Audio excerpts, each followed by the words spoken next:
Hello student. मैं mister Krishna YouTube पे आप सभी स्टूडेंट का हार्दिक स्वागत करता हूं। जैसे कि कल हम लोगों ने हिस्ट्री का फर्स्ट क्लास पढ़ा था, जिसमें हम बताए थे कि हिस्ट्री क्या होता है, हिस्ट्री क्यों पढ़ा जाता है, हिस्ट्री पढ़ना हमारे लिए क्यों ज़रूरी है। ये सब सारे टॉपिक हमने कल बताया था और कल वही 20-22 मिनट का हम क्लास लिए थे। और कल हम आपको बताए थे कि मेरा क्लास 30 से 40 मिनट का होगा, मिनिमम 30 से 40 मिनट और मैक्सिमम 50 से 60 मिनट इतना हो सकता है। ठीक है, तो आप लोग बोर ना हो क्लास में। और आप लोग को हम बताए थे कि क्लास कीजिए तो आप लोग नोट किया कीजिए क्लास को। ठीक है, जब तक नोट नहीं कीजिएगा तब तक कुछ समझ में नहीं आएगा। और हम आप लोग के मोटिवेशन के लिए रोज़ एक पेज स्लाइड लाएंगे जो आपको थोड़ा शुरुआती क्लास में मोटिवेट कर देगा। जैसे कल भी हम कुछ लाइन बोले थे और आज भी हम कुछ लाइन लगाए हुए हैं डिस्प्ले पर, आपको दिख रहा ही होगा। लाइन को पढ़िए और इस लाइन को समझिए, उसके बाद हम क्लास की शुरुआत करेंगे। जो कल पढ़े थे उसको भी थोड़ा रिवीजन कर लेंगे। और आज नया टॉपिक हम बताए थे कि आज हम राष्ट्रवाद पढ़ेंगे। तो चलिए ठीक है, लाइन को पढ़ते हैं। देखिए लाइन क्या बोलता है।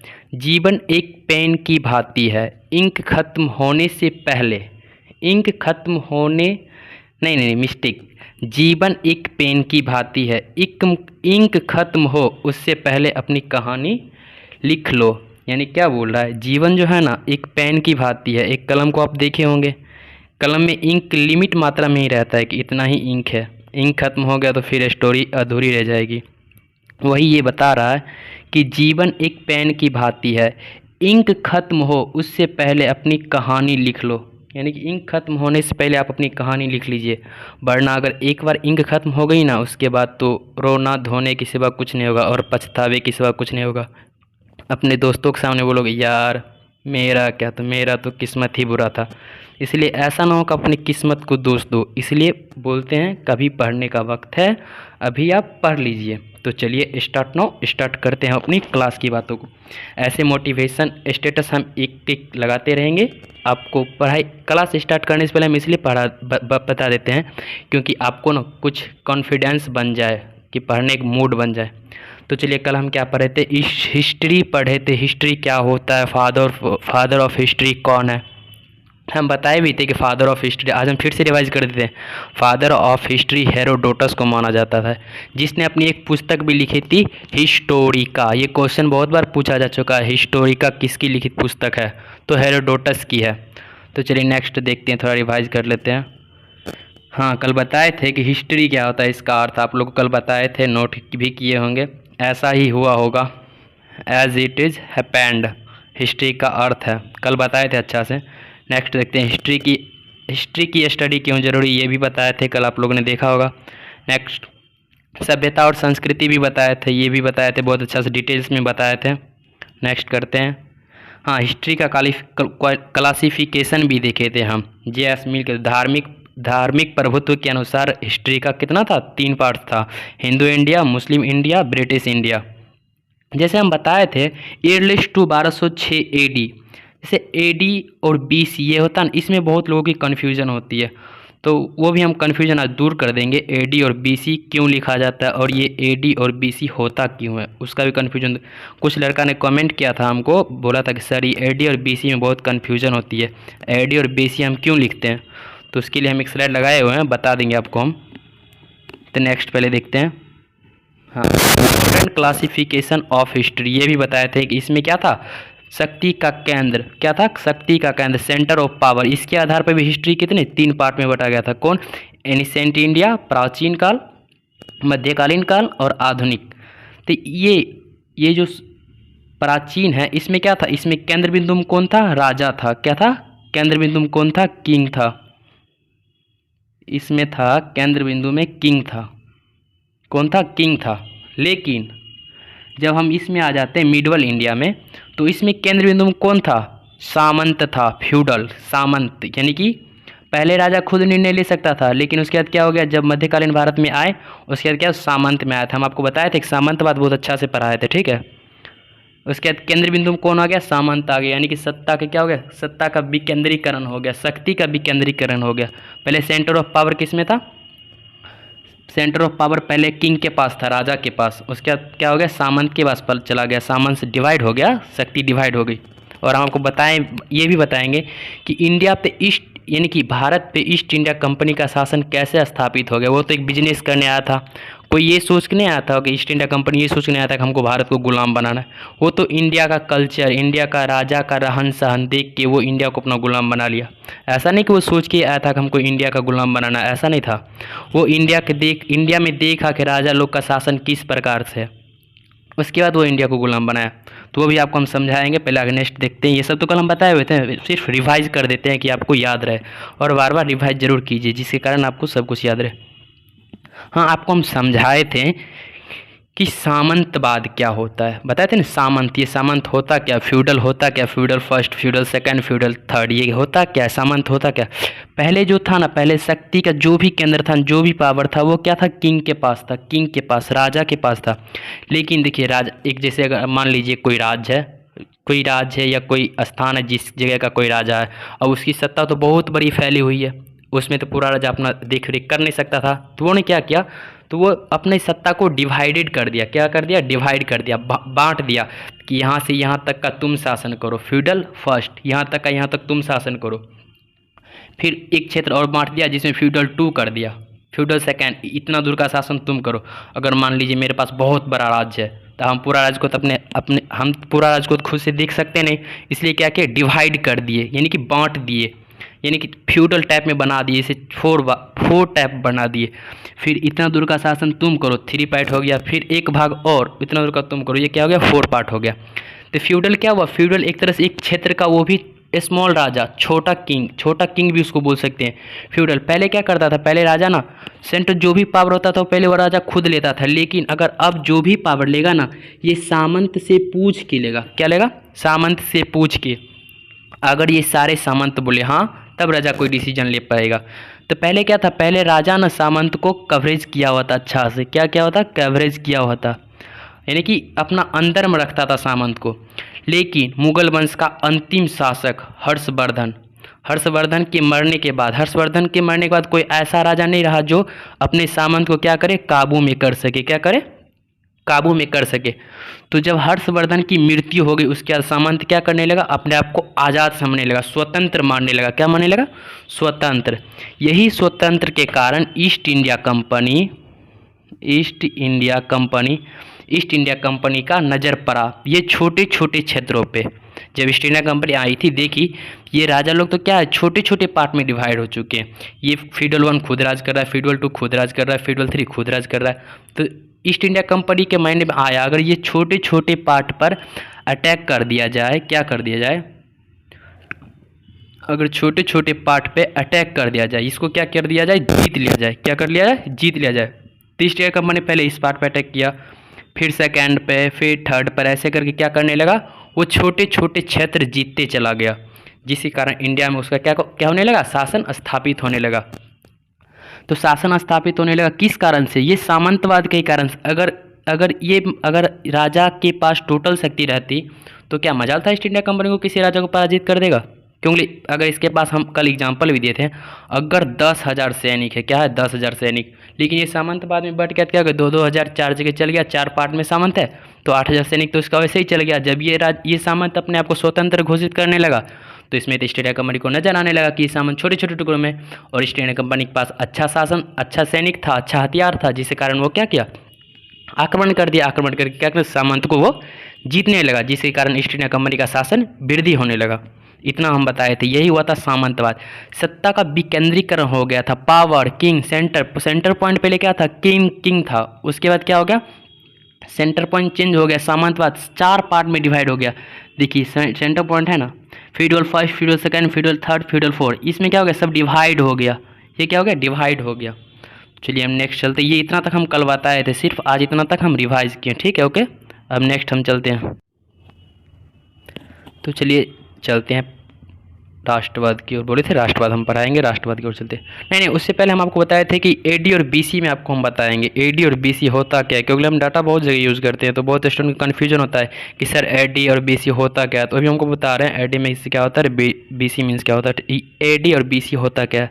तो चलिए देखते हैं, एक स्लाइड था, हाँ देखिए एडी जो क्रिश्चियन जो होता है ना, क्रिश्चियन जाति, क्रिश्चियन ईसा मसीह को जानते होंगे, यानी कि after date of Isa Masih जो थे, ईसा मसीह के जन्म से पहले का जो, यानी ईसा मसीह के डेट यानी कि डेथ जो हुए थे ना, ईसा मसीह जब मरे थे ना उससे पहले का, ईसा मसीह के पहले का, बिफोर क्राइस्ट यानी कि डेथ ऑफ बिफोर क्राइस्ट, और आफ्टर डेथ यानी कि बिफोर क्राइस्ट और आफ्टर डेथ, यानी कि ईसा मसीह बताते हैं ईसा मसीह का यानी कि मानिए जन्म इतना हुआ था, मानिए ईसा मसीह का जन्म यहाँ था और ईसा मसीह का मृत्यु यहाँ हो गया था। ठीक है, उनके जीवन का काल कितना था? 36 ईयर था, यानी कि 36 साल था। उनके जन्म से पहले का जो, यानी कि उनके मृत्यु से जो पहले का डेट था ना उसको बीसी बोलते हैं, यानी कि ईसा मसीह के मृत्यु से पहले का जो भी डाटा है, जो भी डेट है उसको हम बीसी में कन्वर्ट करते हैं। क्या करते हैं? बीसी में कन्वर्ट। लेकिन ईसा मसीह के जन्म के बाद हम जो डाटा लेते हैं उसको एडी में कन्वर्ट करते हैं। क्या करते हैं? एडी में कन्वर्ट। आफ्टर डेथ यानी कि एडी में, यानी कि ईसा मसीह के मरने के बाद, बिफोर क्राइस्ट यानी कि ईसा मसीह के यानी कि मरने से पहले। ठीक है, मरने से पहले का डेट क्या होगा? बीसी होता है एक ईसा मसीह। अब आपके माइंड में ये क्वेश्चन आता होगा कि हम ईसा मसीह को ही आधार क्यों बनाए, हम किसी और को भी ले सकते थे। तो देखिए, जब हिस्ट्री जब लिखा जाता है ना, कोई हिस्ट्रियन या बहुत बड़ा इतिहास जब लिखा जाता है तो उस समय देखा जाता है कि उस जगह किसका शासन है, किसका वर्चस्व है, किसकी सत्ता स्थापित है। तो उस टाइम में ब्रिटिश का सत्ता बहुत, वर्ल्ड में बहुत अधिक देशों में ब्रिटिश का शासन था, ब्रिटिश सरकार का शासन था, ब्रिटिश ही शासन करते थे। इंडिया में किसका शासन था? ब्रिटिश का शासन था। और ब्रिटिशर्स थे कौन? क्रिश्चियन थे। ब्रिटिशर्स कौन थे? सारे ब्रिटिशर्स क्रिश्चियन थे। इसीलिए हम ईसा मसीह को डाटा लेते हैं। ठीक है, ईसा मसीह को ही आधार बनाते हैं। ये ब्रिटिशर्स थे, क्रिश्चियन थे, इसी के डेट के आधार पर एक डाटा लिया गया। ठीक है, उनके अकॉर्डिंग। अब समझिए बीसी और एडी में होता क्या है? बिफोर क्राइस्ट यानी कि पहले का, यानी इनके डेथ के पहले का, आफ्टर डेथ यानी कि इनके मरने का। शॉर्ट लैंग्वेज बोल सकते हैं कि अगर हम बोल दें कि आफ्टर डेथ यानी कि इनके मृत्यु के बाद, ऐसे शॉर्ट में समझिए आप कि ईसा मसीह के मरने के बाद जो तारीख हुआ उसको हम एडी में कन्वर्ट करते हैं, और ईसा मसीह के मरने से पहले का जो डेट था यानी कि मरने से पहले का वो क्या हो गया? बीसी में। यानी कि अगर हम मान लें, अगर हम लिख दें 5 लाख बीसी, 5 लाख बीसी, यानी कि क्या हो गया? ये ईसा मसीह के जन्म से 5 लाख वर्ष पहले। अगर ये हम क्या लिखे? 2021 एडी, यानी कि ईसा मसीह के जन्म के 2021 साल बाद। मिस्टेक, जन्म के नहीं, मृत्यु के 2000 बाद। मिस्टेक हो गया था, सॉरी, मृत्यु के 2000 बाद। समझ गए? 2000 साल बाद। एडी और बीसी में कोई अंतर नहीं होगा। हम ईसा मसीह को ही डाटा क्यों लिए ये भी बता दिया कि हम ईसा मसीह को ही डाटा क्यों लिए, क्योंकि ईसा मसीह क्या थे? क्रिश्चियन थे, और उस समय इंडिया पे शासन किसका था? ब्रिटिशर्स का था, और सारे ब्रिटिशर्स क्या थे? क्रिश्चियन थे। इसलिए हम ईसा मसीह को ही डाटा लेते। ठीक है, इसमें कोई कन्फ्यूजन हो तो बोलिएगा। तो चलिए हम चलते हैं नेक्स्ट, अपने राष्ट्रवाद की ओर चलते हैं। तो चलिए, आज हमको पढ़ना क्या था? राष्ट्रवाद पढ़ना था। ठीक है, नेशनलिज्म क्या होता है? नेशनलिज्म, राष्ट्रवाद। इसका मीनिंग्स क्या होता है? अर्थ क्या होता है राष्ट्रवाद का? राष्ट्रवाद का अर्थ क्या होता है? ब्रिटेन का राष्ट्रवाद कैसा था? ब्रिटेन अपना राष्ट्रवाद कैसे बनाए रखना चाहता था? और इंडिया का राष्ट्रवाद, क्या करेंगे? इंडिया का राष्ट्रवाद सारे पढ़ेंगे अभी। तो पहले हम देखते हैं राष्ट्रवाद का अर्थ क्या होता है। जब कोई व्यक्ति, पर्सन यानी क्या? जब कोई व्यक्ति अपनी पहचान क्या करे? अपनी पहचान, आइडेंटिटी। जब कोई व्यक्ति अपनी पहचान राष्ट्र से जोड़ ले, क्या करे? राष्ट्र से जोड़ ले। अब वो राष्ट्र के उद्देश्य, राष्ट्र का उद्देश्य, राष्ट्र के हितों को पूरा करना व्यक्ति का अपना उद्देश्य बन जाता है। और क्या हो जाता है? उस व्यक्ति का क्या होता है? अपना उद्देश्य बन जाता है। पढ़िए फिर से एक बार। जब कोई व्यक्ति अपनी पहचान राष्ट्र से जोड़ ले एवं राष्ट्र के उद्देश्य, राष्ट्र के हितों को पूरा करना क्या करता है? उसका अपना उद्देश्य बन जाता है, अपना उद्देश्य बना लेता है। वैसे भी उसको क्या बोलेंगे? राष्ट्रवाद बोलेंगे। क्या करेंगे? राष्ट्रवाद। तो राष्ट्रवाद का अर्थ समझे, सिंपल डेफिनेशन है, आप इसको नोट भी कर सकते हैं। ठीक है, राष्ट्रवाद का अर्थ क्या होता है इसको नोट कीजिए। यही घटना क्या कहलाएगी? यही घटना राष्ट्रवाद कहलाएगी। जब कोई व्यक्ति अपना पहचान राष्ट्र से जोड़ ले, क्या करे? अपना पहचान बोले हम, यानी वो अपना पहचान राष्ट्र के बारे में बताए, वो अपने जाति, धर्म, नस्ल सब से ना जोड़े। वो क्या करे? सिर्फ अपना राष्ट्र बताए, हम इंडियन हैं, हमारे लिए इंडिया ही सब कुछ है। वो इंडिया के हितों के लिए काम करे। वो क्या हो गया? वो राष्ट्रवाद हो गया। क्या हो गया? राष्ट्रवाद हो गया। राष्ट्रवाद का सही अर्थ इतना तक ठीक है जब अपना उद्देश्य राष्ट्र के प्रति जोड़ते हैं, लेकिन राष्ट्रवाद का गलत अर्थ तब निकलता है कि जब हम बोले कि हमारा राष्ट्र बहुत अच्छा, हमारा राष्ट्र बेस्ट है और दूसरा का राष्ट्र क्या है, वर्स्ट है। तब यहाँ क्या होता है, यहाँ राष्ट्रवाद का मीनिंग क्या निकलता है, गलत मीनिंग निकल जाता है। इसलिए ऐसा नहीं होना चाहिए। तो राष्ट्रवाद से रिलेटेड हम आपको पहले कुछ वर्ड दिखाना चाहते हैं जिसको आप समझिएगा, उसके बाद कुछ कहेंगे, ठीक है। तो देखते हैं कौन से वर्ड है। देखिए क्या है, पहला वर्ड है जातिवाद। अब हम क्या बताए थे, राष्ट्रवाद में क्या था, जब कोई व्यक्ति अपना पहचान राष्ट्र से जोड़ ले, वो राष्ट्र के उद्देश्य, राष्ट्र के हितों को पूरा करना व्यक्ति अपना उद्देश्य बना ले, वो क्या होगा, राष्ट्रवाद होगा, ठीक है। अब यहाँ जातिवाद क्या होगा, सेम होगा वही, जब कोई व्यक्ति अपना पहचान अपने जाति से जोड़ ले, क्या करे, जाति से जोड़ ले, वो जाति के उद्देश्य, जाति के हितों के लिए क्या करे, जाति के उद्देश्य, जाति के हितों को पूरा करना व्यक्ति अपना उद्देश्य बना ले, क्या करे, जाति के हितों को पूरा करना क्या करे, व्यक्ति अपना उद्देश्य बना लगे, वो क्या हो जाएगा, जातिवाद हो जाएगा। जातिवाद वर्ड गलत नहीं है, लेकिन ये वर्ड तब गलत बन जाएगा जब हम बोलेंगे कि मेरी जाति बहुत अच्छी है, मेरी जाति बेस्ट है और तुम्हारी जाति क्या है, वर्स्ट है। यहाँ हो जाएगा, यहाँ जातिवाद का गलत, यहाँ विरोध स्टार्ट हो जाएगा, विनाश का कारण बनने लगेगा यही।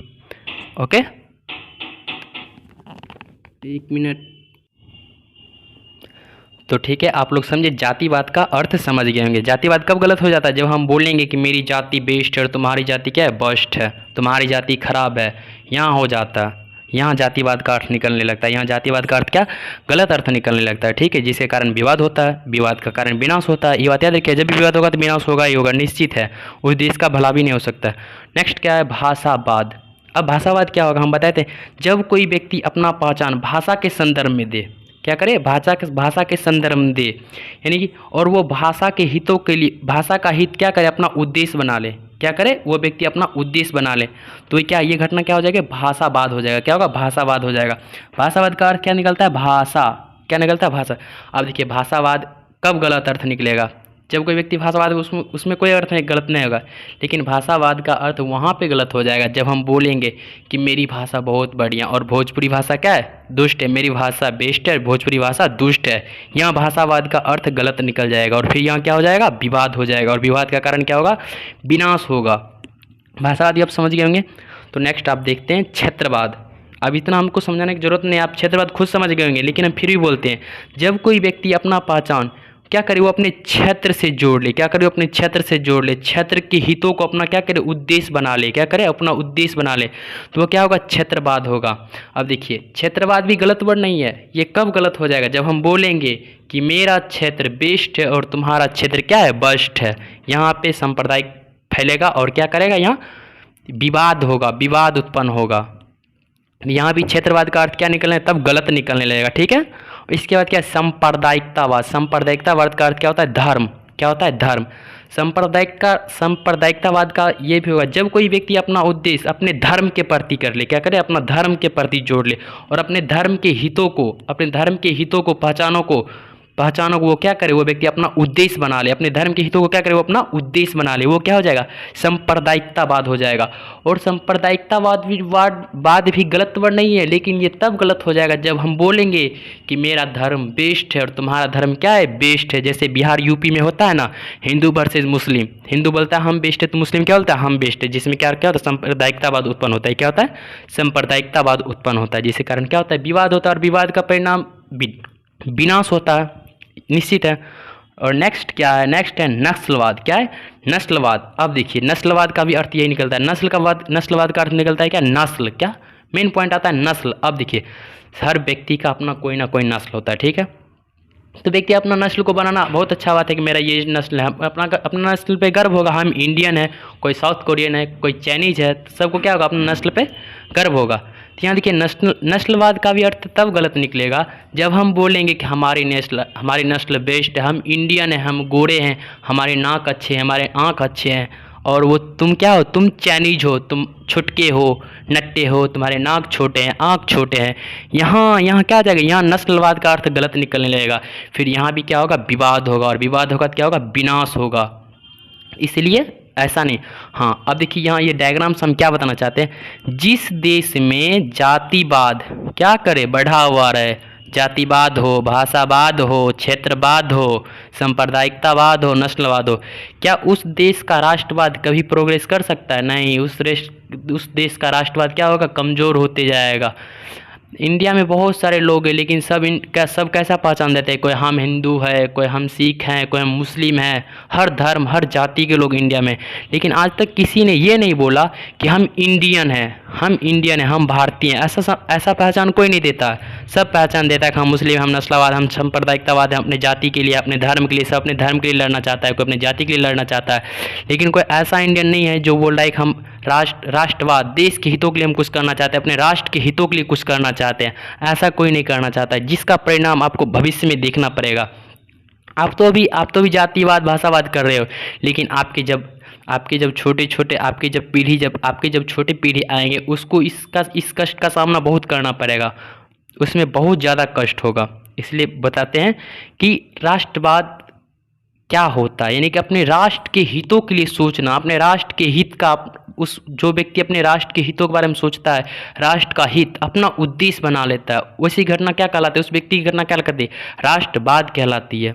तो समझ गए राष्ट्रवाद क्या होता है? अब चलिए हम देखते हैं राष्ट्रवाद में कोई डाउट नहीं होगा। जितना डाउट था हम सबको तोड़ के बता दिए। आप इसको नोट भी कर सकते हैं, या स्क्रीनशॉट लेकर रखना चाहते हैं, स्क्रीनशॉट भी लेकर रख सकते हैं। अब हमको देखना है कि ब्रिटेन का राष्ट्रवाद क्या होगा और इंडिया का राष्ट्रवाद क्या होगा। क्या? ब्रिटेन का राष्ट्रवाद और इंडिया का राष्ट्रवाद। यहाँ एक बात हम आपको शुरू में ही बोल देते हैं कि ब्रिटेन अपना राष्ट्रवाद इस हिसाब से कायम करेगा कि वो चाहेगा कि हम इंडिया पे शासन करें। वो क्या चाहेगा? हम इंडिया पे शासन करें, हम इंडिया को अपना गुलाम बना के रखें। क्या करें? अपना गुलाम बना के रखें।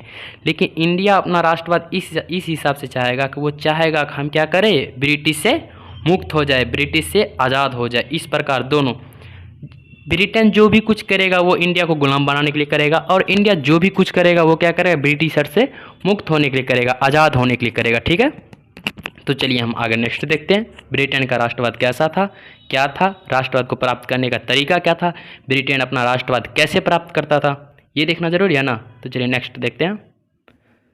ब्रिटेन का राष्ट्रवाद था क्या? तो ब्रिटिशर्स क्या बोला था? ब्रिटिश एम्पायर का कहना था, ब्रिटिश एम्पायर का कभी सूर्यास्त ना हो, यानी कि उसका राष्ट्रवाद क्या था? सनसेट, यानी कि ब्रिटिश एम्पायर का कभी सूर्यास्त ना हो। दूसरा क्या था? इंडिया के ऊपर ब्रिटिश का शासन हमेशा बना रहे। हम बोले थे ना कि ब्रिटिशर्स का राष्ट्रवाद इस प्रकार रहेगा, तो वो जो भी करेगा ना, वो चाहेगा कि इंडिया मेरा क्या रहे? गुलाम रहे। क्या रहे? गुलाम रहे। इंडिया मेरा गुलाम रहे। और इंडिया का राष्ट्रवाद इस प्रकार से रहेगा कि इंडिया चाहेगा कि हम इससे क्या करें? मुक्त हो जाएं। तो पहला ब्रिटिशर्स का राष्ट्रवाद का उद्देश्य क्या था? ब्रिटेन का राष्ट्रवाद क्या था? व्हाट वाज, क्या था? ब्रिटिश एम्पायर का कभी सूर्यास्त ना हो, यानी कि जो ब्रिटिश का शासन है ना, वो कभी खत्म ना हो। ब्रिटिश जैसे वर्ल्ड में बहुत सारे देश में ब्रिटिश एम्पायर था ना, बहुत सारे देश में ब्रिटिशर्स का शासन था, बहुत सारे देश में ब्रिटिशर्स का शासन चल रहा था। तो और इंडिया में ब्रिटिशर्स का शासन चल रहा था। तो ब्रिटिशर्स का राष्ट्रवाद ये था कि ब्रिटिश एम्पायर का सूर्यास्त कभी ना हो, सनसेट कभी ना हो। और दूसरा था इंडिया के ऊपर ब्रिटेन का शासन हमेशा क्या रहे? बना रहे, एनी टाइम हमेशा बना रहे। और दूसरा क्या था? नेशनलिज्म को प्राप्त करने का तरीका, यानी कि ब्रिटेन जो था ना, अपना नेशनलिज्म, अपना राष्ट्रवाद कैसे प्राप्त करता था? क्या करता था? वो कैसे प्राप्त करता था? वो 3 तरीके से अपना राष्ट्रवाद प्राप्त करता था। क्या करता था? 3 तरीके से अपना राष्ट्रवाद प्राप्त करता था। पहला पावर, शक्ति। क्या था? पावर, शक्ति। और दूसरा था उसका वेलफेयर एक्टिविटी। क्या था? वेलफेयर एक्टिविटी, कल्याणकारी नीतियाँ। यानी कि पावर में ये आ जाएगा कि उसके पास यानी कि आर्मी, पुलिस जो पावर है, अपनी शक्ति के दम पर क्या करेगा? शक्ति के दम पर राष्ट्रवाद स्थापित करेगा। क्या करेगा? शक्ति के दम पर राष्ट्रवाद स्थापित करेगा। अगर शक्ति के दम पर, आर्मी पुलिस के दम पर हम किसी राजा को जीत लिए, क्या कर लिए? जीत लिए। किसी राजा को हम जीत लिए, उसके बाद जीतने के बाद तो वहाँ शासन करना जरूरी है ना। ऐसा थोड़ी है कि हम शक्ति के दम पे किसी राजा को जीत सकते हैं, लेकिन हम प्रजा को तो जीत नहीं सकते हैं। कई प्रजा को जीत नहीं सकते हैं शक्ति के बल पे, क्योंकि प्रजा की संख्या बहुत ज़्यादा थी। जब ब्रिटिशर्स इंडिया को अपना गुलाम बना रहा था, तो उस समय ईस्ट इंडिया कंपनी के लोग कितने थे? ब्रिटिशर्स कितने थे? 1.2 लाख थे। क्या थे? 1.2 लाख। और उस समय इंडिया का पॉपुलेशन कितना था? उस समय इंडिया का पॉपुलेशन था 25 करोड़। कितना था? 25 करोड़ था। अगर जनता ना खुश हो जाती ब्रिटिशर से, अगर जनता ना खुश हो जाती ब्रिटिशर से, तो मारते मारते सड़क पे दौगा देता सब ब्रिटिशर्स को। ये तो 1.2 लाख ही था ना, 1.25 लाख था ना, इसको तो मारते मारते सड़क पे दौगा देती। लेकिन ब्रिटिश के पास क्या था? माइंड था ना, माइंड, वो ब्रेन वॉश करने की क्षमता था उसमें। यानी कि पहले तो वो शक्ति से राजा को जीत लेता था, और वेलफेयर एक्टिविटी ला के, यानी कि ऐसा नीति लाता था जिसके कारण प्रजा को लगे कि हमको ना ये पहले के राजा के अपेक्षा अच्छा सुविधा प्रदान कर रहा है। क्या कर रहा है? पहले के राजा की अपेक्षा ये हमको अच्छा सुविधा प्रदान कर रहा है, जिसके कारण प्रजा इसके शासन को स्वीकार कर लेगा। इसको लगने लगेगा कि ये हमारे हितों में काम कर रहा है, वेलफेयर एक्टिविटी लाएगा, कुछ कल्याणकारी नीतियां लाएगा, जिसके कारण इसको क्या लगेगा कि ये हमको अच्छा शासन दे रहा है। ये नीति था उसका। तो राजा को तो शक्ति के बल पे जीता गया था। तो आगे नेक्स्ट चलिए हम देखते हैं शक्ति और वेलफेयर एक्टिविटी क्या क्या वो एक्टिविटी लाया था, तब ना हमको पता चलेगा किस प्रकार वो अपने राजा प्रजा को यानी कि अपने अकॉर्डिंग टू रखा, उसको कैसा प्रशासन प्रदान किया कि प्रजा लोग रह गए। नेक्स्ट देखते हैं। हाँ, पावर में क्या आ जाएगा? Army police. क्या आ जाएगा? Army police. इसके दम पे क्या करेगा वो? आर्मी पुलिस के दम पे क्या करेगा? किसी राजा को क्या करेगा? जीत लेगा। किंग को क्या करेगा? वो जीत लेगा। क्या करेगा? जीत लेगा। लेकिन वहाँ पे शासन करने के लिए, एक मिनट, हाँ, लेकिन उस राज्य में शासन करने के लिए वहाँ का प्रजा का तो खुश रहना जरूरी है। अगर प्रजा इसके शासन से संतुष्ट ना हुई तो वो क्या करेगी? आंदोलन कर देगी। अगर आंदोलन स्टार्ट हुआ तो ब्रिटिशर्स को मारते मारते क्या करेगा? भगा देगा। तो क्या ब्रिटिशर्स ऐसा चाहेगा कि अपना वो शासन छोड़ने के लिए? नहीं ना चाहेगा। तो वो ऐसा वेलफेयर एक्टिविटी लाएगा जिसके कारण प्रजा को क्या करे? प्रजा को ऐसा लगने लगे कि हाँ ये ना हमको अच्छा शिक्षा दे रहा है। तो वो वेलफेयर एक्टिविटी के नाम पे लाएगा, क्या लाएगा? एजुकेशन देगा, इंग्लिश शिक्षा, एजुकेशन लाएगा, रेलवे लाएगा। पहले लोग क्या करते थे? पहले पढ़ाई नहीं होता था ना, एजुकेशन उतना अच्छा एजुकेशन नहीं था, तो वो क्या करे? एजुकेशन लाया। रेलवे, पहले हम टायर गाड़ी से जाते थे, टांगा से जाते थे, लेकिन वो क्या किया? रेलवे लाया, रेलगाड़ी में हम जाएंगे। एडमिनिस्ट्रेशन लाया। क्या क्या? एडमिनिस्ट्रेशन, प्रशासन लाया। क्या क्या? एडमिनिस्ट्रेशन, प्रशासन लाया। लॉ एंड ऑर्डर लाया। क्या है? लॉ एंड ऑर्डर लाया। कानून एवं व्यवस्था। क्या आया? कानून एवं व्यवस्था। अच्छा प्रशासन, यानी एडमिनिस्ट्रेशन लाया, अच्छा प्रशासन, यानी कि उसको अच्छा पुलिस सेवा देगा। पहले क्या करते? पहले राजा के तहसीलदार जो होते थे, उसकी यानी कि राजा जो होते उसके मंत्री के यहाँ तो कोई पहुँच भी नहीं चाहता था, पहुँच भी नहीं पाता था अपना शिकायत लेके। लेकिन अच्छा एडमिनिस्ट्रेशन लाया, यानी कि तहसीलदार लाया, तो क्या करे? लोग अपना तहसीलदार के पास जाके क्या करे? अपना शिकायत कर सके, अच्छा सुविधा प्रदान कर सके। लॉ एंड ऑर्डर लाया, यानी कानून एवं व्यवस्था, अच्छा कानून दे सके, दंड दे सके, ये कर लाया। फिर उसका क्या लाया? सबसे अच्छा चीज़ क्या लाया? या सोशल रिफॉर्म लाया। क्या आया? Social reform. क्या लाया? सोशल रिफॉर्म, समाज सुधार। सोशल रिफॉर्म क्या होता है? समाज सुधार। ये लाया। क्या लाया? समाज सुधार। समाज सुधार में क्या क्या लाया? सती प्रथा। सती प्रथा को क्या कर दिया? ये समाप्त कर दिया। क्या कर दिया? समाप्त कर दिया। सती प्रथा को क्या कर दिया? समाप्त कर दिया। सती प्रथा को कब समाप्त किया गया था? 1829 में। सती प्रथा कब समाप्त किया गया था? 1829 में। 1829 ईस्वी में विलियम बेंटिन ने किसको क्या कर दिया था? सती प्रथा को समाप्त कर दिया गया था। यानी कि पहले सती प्रथा ये था क्या? सती प्रथा ये था कि किसी स्त्री का अगर उसका हस्बैंड मर जाए तो उसके वाइफ को क्या किया जाता? जिंदे उसके यानी कि चिता पे बैठा दिया जाता था। ये तो गलत था, ऐसा नहीं करना चाहिए था। तो उसको क्या कर दिया? सती प्रथा को समाप्त कर दिया। कौन समाप्त किया था? विलियम बेंटिन ने सती प्रथा को समाप्त कर दिया था। कब समाप्त किया था? 1829 ईस्वी में इसने क्या किया था? सती प्रथा को समाप्त कर दिया। और दूसरा क्या किया? दास प्रथा को भी क्या कर दिया? समाप्त कर दिया। अब दास प्रथा होता क्या था? पहले जब ब्रिटिशर्स जब इंडिया आए थे ना, तब यहाँ के यानी कि राजा जमींदार यहाँ के जो थे ना, वो क्या करते थे? दास बना कर रखते थे लोगों को। क्या करते थे? दास बना के, जैसे गाय भैंस को बांध के रखते हैं ना, वैसे उसको दास बना कर रखते थे। भर दिन काम कराते थे और शाम में बस 2 वक्त क्या मिलता था उसको? खाना मिलता था। तो इसको दास प्रथा को भी क्या कर दिया गया? समाप्त कर दिया। कब किया गया था? 1843 में। दास प्रथा को क्या कर दिया था? 1843 में समाप्त कर दिया था। अब कौन समाप्त किया था? लॉर्ड एलन बरो ने समाप्त किया था। कौन किया था? लॉर्ड एलन बरो। लॉर्ड एलन बरो ने दास प्रथा को क्या कर दिया था? समाप्त कर दिया था। और तीसरा क्या लाया? तीसरा कल्याणकारी इसका नीति क्या था? विधवा पुनर्विवाह। पहले क्या होता था? पहले इंडिया में ये होता था कि अगर किसी औरत का उसका हस्बैंड मर जाए तो उसका सेकेंड विवाह नहीं हो पाता था। लेकिन 1856 ईस्वी में आने के बाद क्या हुआ? 1856 1856 1856 ईस्वी में आने के बाद लॉर्ड कैनी ने क्या किया, विधवा पुनर्विवाह को भी क्या कर दिया, समाप्त कर दिया। समाप्त नहीं किया, विधवा पुनर्विवाह को क्या किया, स्टार्ट किया। पहले विधवा का विवाह नहीं होता था, लेकिन क्या होने लगा 1856 के बाद क्या होने लगा, इंडिया में भी विधवा का पुनर्विवाह होने लगा। इस एक्टिविटीज़ क्या लगने लगा समाज को, अरे वाह ये तो अच्छा एक्टिविटी है, ये तो कुछ अच्छा काम कर रहा है। सती प्रथा को समाप्त किया, ये बोला हाँ कुछ अच्छा, ये भी अच्छा है। दास प्रथा को समाप्त कर दिया, बोला ये भी अच्छा है। इसको एक्टिविटी प्रजा को खुश करना था ना, तो ऐसा एक्टिविटीज़ को लाना पड़ा। विधवा पुनर्विवाह क्या, यानी कि विधवाओं का फिर से शादी करना यानी कि जो जिसका हस्बैंड मर जाता था उसका फिर दूसरा क्या होने लगा, शादी होने लगा। ये सब क्या था, वेलफेयर एक्टिविटी था। इसका वेलफेयर एक्टिविटी का अगर ये जो ले आया है, education, railway, administration, law and order, social reform, अगर इसका सेकंड परमाणु बताएंगे तो आप चौंक जाइएगा, ठीक है। इसमें ब्रिटिशर्स का भी फायदा था। ये जो वेलफेयर एक्टिविटी लाया, ये तो इंडिया को दिखाने के लिए, ये इंडिया के प्रजा को दिखाने के लिए कि इसमें आपका फ़ायदा, लेकिन इसमें ब्रिटिशर्स अपना भी फ़ायदा था ना, इसके अपना फ़ायदा को सोच के लाया था। इसमें इसका अपना फ़ायदा जब आपको बताएंगे तो आपका होश चौंक जाएगा। तो इसलिए ठीक है, आज के लिए इतना ही रखते हैं। ब्रेन वॉश क्या, हाँ ये तीसरा क्या था, वेलफेयर एक्टिविटी था, और तीसरा था ब्रेन वॉश। क्या था, ब्रेन वॉश। ये ब्रेन वॉश कैसे किया, यानी कि लोगों का ब्रेन वॉश कर लिया, यानी कि उसको ऐसा बताया गया। देखिए हम पहले हम बताते ब्रेन वॉश कैसे किया था, तो नेक्स्ट हम चलते हैं देखते हैं ब्रेन वॉश क्या क्या था। ब्रेन वॉश आज चलिए देख ही लेते हैं, देखते कितना टाइम का क्लास हो गया है, 1 मिनट। तो चलिए देखते हैं, ब्रेन वॉश भी देख लेते हैं, आज ब्रेन वॉश खींच लेते हैं, फिर नेक्स्ट देखेंगे क्लास। चलिए देखते हैं ब्रेन वॉश क्या होता है।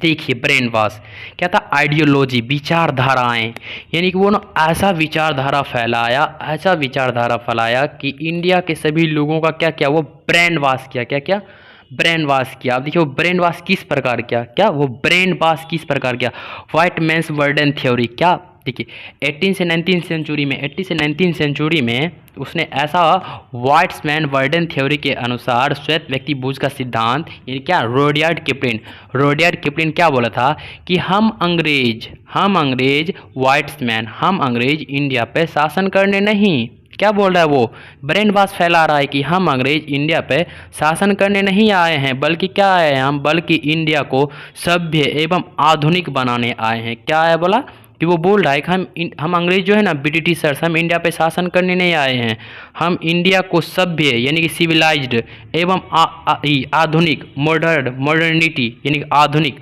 बनाने आए हैं, मॉडर्न बनाने आए हैं। ये क्या, रोडियार्ड किपलिंग, ये ब्रेन वॉश कौन कर रहा है, रोडियार्ड किपलिंग बता रहा है। ये जनता क्या बता रहा है कि हम अंग्रेज जो है ना इंडिया पे शासन करने नहीं आए हैं, बल्कि हम इंडिया को सभ्य, सिविलाइज्ड एंड आधुनिक, मॉडर्न बनाने आए हैं। और दूसरा क्या बोला, दूसरा स्टेटमेंट दिया कि हम अंग्रेज को हराना असंभव है। इस प्रकार से ब्रेन वॉश किया कि इंडिया के लोगों को सच में लगने लगा कि ऐसा है। ये पहले होगा हम ये पहले क्या बोला कि हम अंग्रेज इंडिया पे शासन करने नहीं आए हैं। वेलफेयर एक्टिविटी के नाम पे ये क्या किया, सती प्रथा को समाप्त कर दिया, दास प्रथा को समाप्त कर दिया, विधवा पुनर्विवाह को लाया।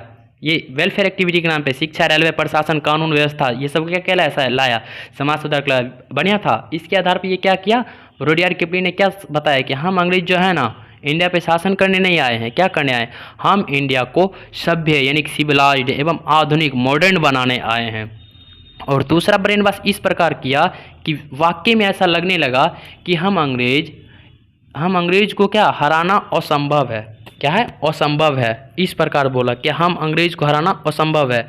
और 20वीं सदी में क्या, वोट डालो राज यानी वोट डालो राज करो, ऐसा जो था ना वो हो गया। क्या हो गया, इसमें मॉडर्निटी के नाम पे क्या हो गया, आधुनिकता, तार्किकता एवं मानवीयता दोनों आधार पर क्या क्या, ब्रेन वॉश किया।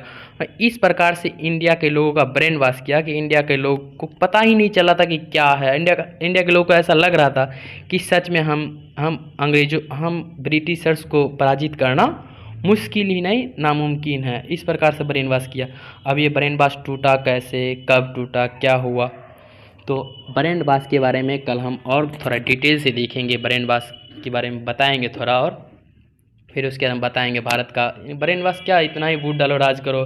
उसके बाद भारत का राष्ट्रवाद हम कल देखेंगे। फिर राष्ट्रवाद इंडिया के यानी कि इंडिया को राष्ट्र के रूप में संगठित कैसे किया जाता था, इंडिया का राष्ट्रवाद का उद्देश्य क्या था, राष्ट्रवाद को प्राप्त करने का तरीका क्या था, कल ये हम होगा ना देखेंगे। ठीक है, ओके।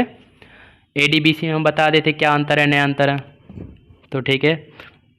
अगला देखते हैं, कुछ मोटिवेशन लाइन होगा, उसको भी थोड़ा पढ़ लेंगे और उसके बाद आज छोड़ देंगे। और हाँ, हम ना शुरू में आते तो ये बोलना भूल ही जाते हैं कि ये जैसे नया क्लास का ओपन किए हैं तो आप लोग से रिक्वेस्ट रहेगा कि हमारे चैनल को सब्सक्राइब कीजिए, बेल आइकन को ऑन कर दीजिए और हमारे फेसबुक ग्रुप पे ज्वाइन हो जाइए, टेलीग्राम ग्रुप पे ज्वाइन हो जाइए कि जो भी नोट्स वगैरह रहेगा, जैसे क्लास का भी जितना नोट्स आता है ना, जैसे भी हम जो क्लास करा रहे तो हम 3-4 स्टूडेंट से मंगाएंगे PDF, बोलेंगे कि उसको PDF सेंड करने के लिए, या आप ही लोग में से जो थोड़ा अच्छा से लिखता हो वो PDF हमको सेंड कर सकते हैं। तो 3-4 स्टूडेंट से हम PDF मंगाएंगे, उसमें जिसकी हैंड राइटिंग हमें थोड़ा अच्छा लगेगी तो उसकी PDF को अपने टेलीग्राम ग्रुप पे डाल दिया करेंगे, जिसके किसी भी स्टूडेंट को क्या हो दिक्कत का सामना ना करना पड़े। ठीक है, आप लोग भी अच्छा से नोट्स बनाइए, हमको अच्छा लगा तो आपका नोट्स भी डालेंगे और आपको गिफ्ट के रूप में कुछ दिया भी जाएगा अगर आपका नोट्स अच्छा रहा तो। अच्छा से नोट्स बनाइए, ठीक है। तो चलिए आगे देखते हैं। हाँ, आप मेरे टेलीग्राम ग्रुप पे ज्वाइन हो जाए और चैनल को सब्सक्राइब जरूर कीजिए, चैनल को शेयर कीजिए। अगर आपका सपोर्ट हमें रहेगा तो हमें बहुत खुशी मिलेगा और हमें वीडियो बनाने में बहुत अच्छा फील होगा। जितना आपका सपोर्ट रहेगा उतना हमको खुशी होगा, ठीक है, उतना खुशी से हम वीडियो बनाएंगे आप लोग के लिए और बहुत ज़्यादा अच्छा अच्छा फैक्ट लाएंगे। जैसे विगत वर्षों में विगत पिछले जितने परीक्षा हुए हैं एग्ज़ाम, गवर्नमेंट जॉब के एग्ज़ाम में, जैसे BPSC UPSC रेलवे, इस सब के रिलेटेड जो इंपॉर्टेंट फैक्ट्स होंगे, जो क्वेश्चन हमें डालना चाहिए, वो क्वेश्चन का एक PDF बनवा के हम क्लास भी करवा देंगे। फिर उसी PDF को हम टेलीग्राम ग्रुप पे भी क्या करेंगे, डाल दिया करेंगे, ठीक है, जिससे आप लोग को कोई दिक्कत का सामना नहीं करना पड़े। और पर डे का क्लास जो होगा वो क्लास वाइज PDF हम आपको टेलीग्राम ग्रुप पे प्रोवाइड करा देंगे, ठीक है, किसी स्टूडेंट से मंगा के, ठीक है, जिसकी हैंड राइटिंग बहुत अच्छी होगी। आप लोग भी PDF बनाइए, आपकी हैंड राइटिंग अच्छी हुई तो आपका भी PDF हम टेलीग्राम ग्रुप पे डालेंगे। और फेसबुक ग्रुप भी ज्वाइन कर लीजिए, हम सबका लिंक डिस्क्रिप्शन में डाल देंगे। शुरू में हम इसलिए नहीं बोलते कि हम ये नहीं चाहते कि शुरू का मूड ख़राब हो जाए, ये लाइक वाइक करने का बात बोल के शुरू का मूड ख़राब हो जाए। अच्छा मूड बना के आते हैं कि पढ़ाना है, इसलिए हम शुरू में ये सब बातें नहीं बोलते। तो चलिए देखते हैं लास्ट का लाइन क्या है, पढ़ेंगे उसके बाद विदा लेंगे अपना लोग। क्या बोलता है, किताब से इक्स कीजिए जनाब, किताबों से इक्स कीजिए जनाब, धोखा इंसान देते हैं ज्ञान नहीं। बिल्कुल सही बात है, एकदम 100%। GF BF के चक्कर में मेरे भाई मत रहो। जो क्या बोल रहा है, इतना अच्छा स्टेटमेंट है, हमको खुद पता नहीं था कि आज का PDF ये रहेगा, हम तो बस वैसे लगा देते। किताबों से इक्स कीजिए जनाब, धोखा इंसान देते हैं ज्ञान नहीं। ज्ञान आपको कभी धोखा नहीं देगा, आपकी GF आपको धोखा दे सकती है, आपका बॉयफ्रेंड आपको धोखा दे सकता है, लेकिन ये ज्ञान है ना, कभी आपको धोखा नहीं देगा। ज्ञान एक ऐसा हथियार है ना जिसको आप पैसे के दम पर हासिल नहीं कर सकते, लेकिन उसको क्या कर सकते हैं, आप ज्ञान के दम पे हासिल कर सकते हो। तो याद रहे ये बात, जाते जाते बहुत अच्छा से याद कर लो, अपने लाइफ में बैठा लो। और हम शुरू का जो बात बोले थे, जिंदगी एक पेन की भांति है, जिंदगी एक पेन के भांति है, इंक खत्म होने से पहले अपनी कहानी लिख लो मेरे भाई। अगर कहानी नहीं लिखा ना तो फिर बाद में रोने के सिवा कुछ नहीं मिलेगा। इसलिए मेरे भाई बार बार हम बोल रहे तुमको, जिंदगी एक पेन की भांति है, इंक खत्म होने से पहले अपनी कहानी लिख डालो। कोई जॉब ले लो, कोई सिलेक्शन ले लो यार। अगर तुम्हारा सिलेक्शन हो गया ना तो तुम्हारे फैमिली का स्ट्रक्चर बदल जाएगा। किसी के घर में गवर्नमेंट जॉब होता है ना, उससे जाके पूछो, उसके 3 पीढ़ी का स्तर चेंज हो जाता है। क्या होता है, 3 पीढ़ी का स्तर चेंज हो जाता है। क्या तुम नहीं चाहते हो कि तुम्हारे फैमिली का 3 पीढ़ी का स्तर चेंज हो जाए? चाहते हो ना? तो इसलिए बोलते हैं किताबों से इक्स कीजिए जनाब, धोखा इंसान देते हैं ज्ञान नहीं। चलिए इसी सब बातों को लेके हम क्लास को विराम देते हैं और इसी टाइम कल हम नेक्स्ट क्लास भी पोस्ट करेंगे। और हो सकता है इसके बीच में हम कुछ GK का क्वेश्चन उठाएंगे जो इंपॉर्टेंट फैक्ट होगा। नहीं हुआ तो कोई बात नहीं है, हम ये क्लास मेरा रेगुलर रहेगा, आप लोग नोट्स बनाते रहिएगा। चलिए ठीक है, इसी के साथ अलविदा नहीं जनाब, bye bye, tata, good night, take care, sweet dreams, okay bye.